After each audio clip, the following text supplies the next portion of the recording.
Hi guys, it's DanMinigun bringing you another video. Today's video is a little bit more unusual, as we will be tackling the primary reason to why BF5 has been released in its current state. Just to clarify, I actually do like Battlefield 5 quite a bit, but I recognize that there are many elements which are simply undercooked or are not included. Many in the community, myself included, have noticed that the game lacks many of the promised features.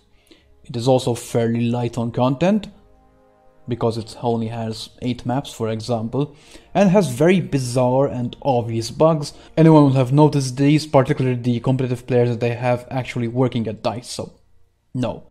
Other features, well, other stuff that's wrong with the game include major proofreading errors. Regardless, all of these are symptomatic of a studio that is clearly being overworked by an overzealous publisher. A practice which is not at all new, I might add. Just look at Blood 2 vs Blood 1, if you know what I'm talking about, just Google it. What is the scope of this video? Well, I just want to show that a 2-year gap between games is simply not enough and does not allow the community to flourish. Furthermore, EA's attitude to their customer base, particularly in BF5's case, though you could even say the same for BF4's horrible launch, is poor at best. So let's imagine the lead up to BF5 again. In our scenario, we'll imagine that the BF5 trailer was not released on May of 2018. This is because someone at DICE or someone at EA realized that the game will not be finished and the trailer being presented, well, will not be compatible with the majority of the Battlefield audience for reasons which I will not go into because we all know what the reasons are. Irrespective if you agree with them or not, the community has spoken, the game is built for this community and they need to respect the community's wishes. So what would be the innovative idea of how to save BF5 from utter mediocrity at launch? Well, something very innovative indeed. Release a finished game. How can we do this and maximize profits? We all know that Battlefield 5 is pushing a live service system, which is fantastic and is something that should be commended. However, because the game is unfinished, it feels like a stopgap to true content, because it adds in features that should have been in the game from the get-go, such as the practice range, which is honestly not that great. So that just adds salt to the wound, really. I will be basing the next part of this video on the following 2 facts. 1. EA and, well, most publishers really want their games to come out before the Christmas period to maximize on sales. This is because everyone, and quite literally their grandmother, buys games for their children as well as other people, even adults. So releasing a game after the Christmas period is financially not an option. And I know you're probably thinking about this, but didn't Hardline come out in March? Yes, it did, but Hardline was clearly an experiment, an attempt in making Battlefield a yearly franchise by offloading a spin-off type game to a different developer. This is not unlike what we see with Call of Duty, and thankfully it did not catch on. Not that Hardline was a bad game at all, I think it's a very overhated game to be honest, but that's again not the scope of this video. I will not be talking about Hardline. I just wanted to put that out there. I did, however, come up with a simple plan based on previous exploits by DICE, and by this I mean the release of free content such as frontlines for all maps for Battlefield 1, as well as the periodic DLC made free for everyone, which was also the case in BF4, and in particular in BF4 case, resulted in many community servers actually running the DLC modes. Indeed, these DLC modes, because they were free very periodically and people probably got them, remain popular to this day. Battlefield 1 also experienced this to the point that I can actually play Rush with all the DLC maps, which is very interesting because Rush itself is a very rare game mode. It's rather unfortunate. Now, we all know, well, we actually don't know this, but we can assume that Battlefield 5 did not do as well as Battlefield 1 by a significant margin, but unfortunately we do not have any concrete sales numbers, and I don't think we ever will. So I will not make an objective statement on this, but let's assume they're low. The objective is to release a finished game that will sell well. The game should also retain its player base to capitalize on its cosmetic microtransaction system, which is, as we all know, a very lucrative system to work with, and in my opinion is a far superior system to Premium, because Premium is, well, has its own problems. We all know what the problems are. I have spoken about them many times. I will link a Reddit thread I've written a long time ago, because I'm not going to bother explaining why this is on this video. We actually know that Battlefield 1 actually grew in popularity during its final months, because of the aforementioned free content and periodic free DLC. So how do we do this? How do we capitalize on BF1's newfound respect from the community and the gaming public in general, which considers BF1 as a good game? Well, we could also experiment with a proper quote-unquote live service for the final year or year and a half for Battlefield 1. With that out of the way, I present to you a concept that many in the community for Battlefield 1 actually wanted to see in Battlefield 1. Let's assume that the Battlefield 1 third year of support is now confirmed. We could have a new DLC type which is free for everyone, which would be supported by extremely aggressive sales for BF1. People would see this amazing new content like they did with the Russian DLC, and to a certain extent the Apocalypse DLC, because it showed battles like Somme and Passchendaele, which many people were excited for. If they pair it with aggressive sales, they will get many sales. This is proven by many other games such as Killing Floor 2, which was almost a bust on launch, but actually had its peak player count very recently last summer, because they released a ton of free content and a very good content pack very recently during the summer, and now it has a higher concurrent player base to speak of. Let's take a look at an example of such content. I just put a simple PowerPoint presentation here. Pacific Conquest, an Imperial Japan DLC for Battlefield 1. We have obviously the Imperial Japanese Navy. We have an important number of changes that would benefit the game immensely. We have a grenade nerf to reduce grenade spam, particularly fire and incendiary grenades. I mean fire and gas grenades, I don't know what I'm saying. They tried this with Ammo 2.0, the community was not happy with Ammo 2.0, I'm not going to say if that was good or not, that's not the point, but they needed to go back to the drawing board and do something about it.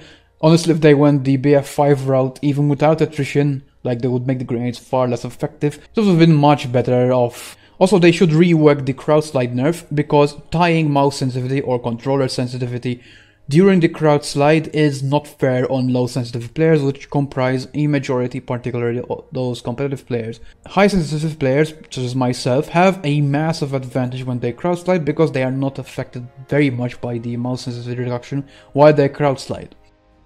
To also rebalance or just remake the tanker weapons which were given to all classes to make them feel less of a mod. I mean, for Christ's sake, we cannot even change the zoom sensitivity, I mean the zoom size, or even any skins for them, which is ridiculous and feels super unfinished.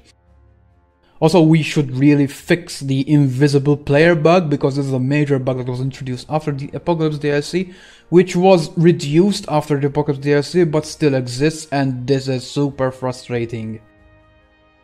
The most important changes of all would be a periodic full RSP release sometime during BF1's third year of development.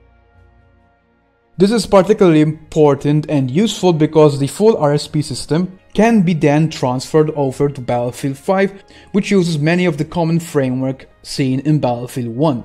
If we have a fully functioning RSP for BF1, we have a fully functioning RSP for BF5. In addition, if we have communities flourishing on BF1, the game will still set even past BF5's release, as is the case with games like Battlefield 2, Battlefield 3 and Battlefield 4. Heck, some games just get bought because of their mod support, like Battlefield 2's Forgotten Hope or the initial release of Squad. Also some smaller things, this could be anything. I would choose, for example, Frontlines on Somme, Passchendaele and Giant Shadow. The last of which was actually finished, so I don't know why it wasn't released. It was actually pretty good. Of course, no DLC would be complete without a weapon set. I've selected a few which are interesting, 4 of them are completely new, and one is a reworked weapon that could function as a medic gun. I'm not going to go into all of these, I'm just going to present these slides on the video. You can pause them to see the stats if you want. I just like doing these kind of things. I was going to say statistician, but that doesn't make any sense, but whatever. I mean, you have the OVP 1980, which could be a higher rate of fire barrels, for example. We have the Madsen Rasmussen, which could be similar to the AG M42 in BF5. We have a reworked Peeper, which could be a much better fit for the medic class than the support class, especially with rework stats. We have the Rossignol ENT, which is an alternative to the Fedorov automat and the third automatic weapon that actually feels like an automatic weapon for the medic class. And I'm also including the Che Rigotti, to be honest. There's also the Saint Etienne MLE 1907 because it looks cool, and I just want a heavier shell shot because I love high damage per shot weapons. I didn't include anything for the scout because, well, this is not a video discussing concepts for BF1. I think we are long past that, unfortunately. But this is just an example and to add some cinematic flair to the video rather than just watching boring gameplay. Why did I go to the trouble of copy-pasting some stuff on slides? I just wanted to show that BF1 still had potential, and these sort of content packs would be greatly appreciated by the community, and they would cause the game to sell more. We could work on the existing framework for Battlefield 1, which means that less money needs to be spent on these content packs. I mean, I actually didn't even go into the maps. We could have many maps, as many as we want. We can have 5, we can just have 2. Now that I mentioned them, I'll just go over them very quickly. We have the Siege of Tsingtao, a Namien or Tahur style map with a twist that features naval combat that interacts with ground forces, for example. We have the Battle of Penaneg, or however you say it, featuring the German vs White Army, which is sort of to mimic a classic BF style map with an emphasis on naval warfare, but features all types of combat including ground and air. We have Siberian Siege, which is a Rotterdam-style map pitting the Japanese Empire against the Bolsheviks. And also we have Colonial Rumble, which would be a fictional conflict based on...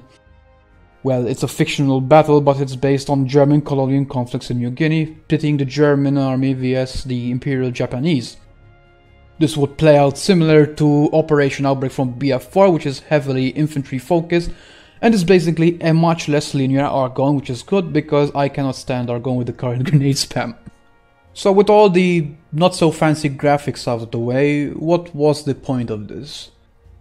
I am no economist, I am no businessman, but it's hard for me to accept that EA are really good at business, because their stock fell like a rock.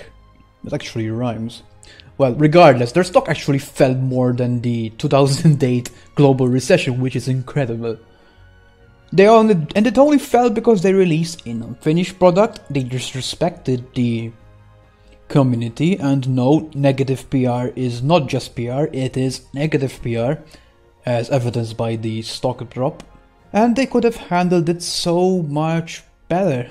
I mean, these are not small developers, these are not small publishers, and I'm not blaming DICE because I know many in DICE are just passionate developers doing their jobs, and let's be realistic, even if you are passionate about your project, you don't want to lose your job. I know how it is, I'm not expecting miracles, I'm just addressing EA and how they should have handled it.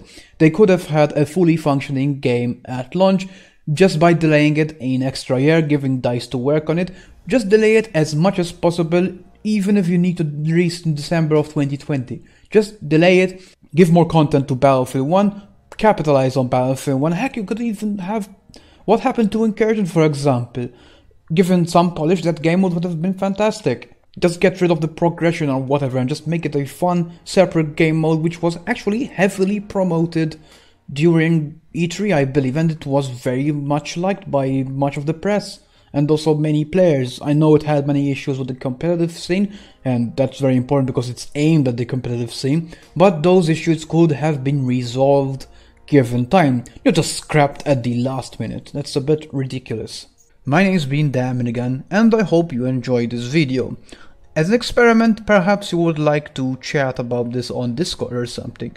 It would be very interesting to open a discussion and perhaps point out some flaws in my arguments or just add something, because this is a very complex topic and I do not necessarily have the experience and know-how on how things are operated behind closed doors when it comes to EA and DICE or companies in general. I mean, I know the basics, but I wouldn't know the financial risks associated with this stuff. That said, I'm pretty sure EA does not either, because, well, their stock just nuked itself and they could have very easily avoided this. So there's that. Thank you very much for watching. I'll see you on the next video.